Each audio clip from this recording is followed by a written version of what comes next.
très clairement, je dirais, s'appuyer sur nos fondamentaux et la culture de l'entreprise. Il faut savoir que l'une de nos valeurs, c'est chez Manutan, on apprend, on partage et on progresse en permanence. C'est inscrit noir sur blanc dans tous nos pays. Et donc pour illustrer ça, on a lancé l'an dernier une Learning Policy dont l'objectif est, dans tous nos pays européens, puisque nous sommes implantés dans 18 pays, de communiquer sur le fait qu'on puisse apprendre partout, en tout lieu, avec tout moyen, que ce soit des MOOC, des conférences, des visites clients, des visites fournisseurs, un professeur en classe, ça c'est un peu plus classique. Mais voilà, bref, tout le monde se met dans des dispositions intellectuelles pour se mettre en mouvement. Quand on est Salesforce, un acteur B2B, et je crois qu'une étude IDC récente évoque que l'écosystème Salesforce crée 150 000 emplois dans le monde, comment on fait pour avoir un impact sociétal, finalement presque RSE, et faire monter en compétences un marché qui n'est pas votre marché direct, mais indirect? Oui, effectivement, cette étude IDC estime à 150 000 emplois, donc directs et indirects, créés autour de cette Salesforce Economy. Ces emplois, c'est des emplois à la fois chez Salesforce, chez nos partenaires et puis chez nos clients. Et effectivement, aujourd'hui, toutes les entreprises, je crois qu'on l'a vu ce matin, n'ont pas cette culture de l'apprentissage. Donc j'ai parlé précédemment de Trailhead, de cette plateforme effectivement qui permet en interne de former nos employés.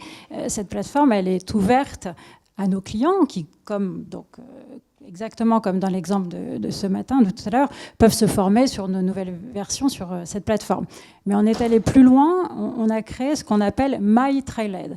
Et My Trailhead, c'est quoi? C'est permettre à nos clients d'utiliser notre technologie pour mettre en place leur propre parcours d'apprentissage personnalisé qui prend bien en compte leur contexte, leur processus, leur métier. Pour Open Classroom, dont l'ADN est la réduction de la fracture numérique par compétence, avec la gratuité, etc., quoi de nouveau et quelle nouvelle approche? Ce qui est assez nouveau et très encourageant, c'est l'investissement massif des pouvoirs publics, mais aussi des partenaires privés dans le cadre de Tech for Good, pour aller chercher les populations les plus éloignées de l'emploi et les emmener vers ces métiers à très forte valeur ajoutée. Je pense qu'on peut vraiment dire qu'on est à un moment historique en France, unique, avec 15 milliards d'euros mis sur la table sur 4 ans pour former ces populations qui ont été peut-être trop négligées ou peut-être trop vite fléchées vers d'autres métiers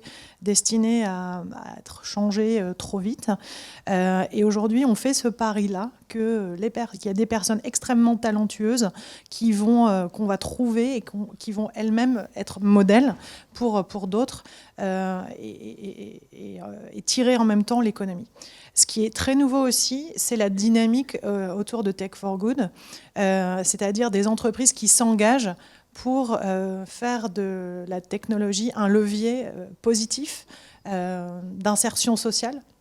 Alors on a de plus en plus d'entreprises qui viennent nous voir pour financer avec nous des programmes qui ciblent des populations particulières. Et avec Google, nous avons lancé un programme qui s'appelle Level Up, qui est parrainé par Mounir Majoubi, et qui vise à former des milliers de personnes qui sont des travailleurs des plateformes comme des gig workers, des personnes de la gig economy, qui sont souvent sans formation ou dans une difficulté économique, pour les aider à trouver un avenir dans les métiers en tension du numérique. Google a ouvert des ateliers dans la vraie vie, avec des murs, avec des gens, pas à Paris. Incroyable.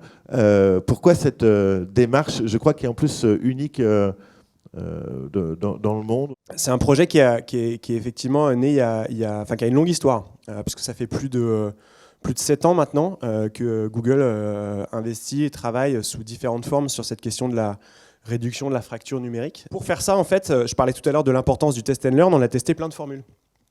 Des coachs qui faisaient du porte-à-porte, des partenariats et des séances de formation en partenariat avec des chambres de commerce et d'industrie et des universités qu'on fait encore aujourd'hui. Le retour qu'on a reçu du terrain, c'est 3 choses. C'est l'importance, on en a beaucoup parlé ce matin, du présentiel en complémentaire du online.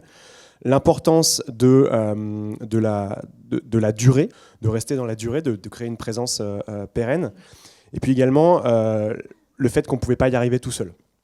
Parce que y a trop de choses à faire et surtout il y a plein de gens qui font ça extrêmement bien. Et donc l'idée c'était pas d'arriver avec nos solutions, mais de pouvoir apporter notre pierre à l'édifice. Et c'est comme ça qu'est né ce projet des ateliers Google.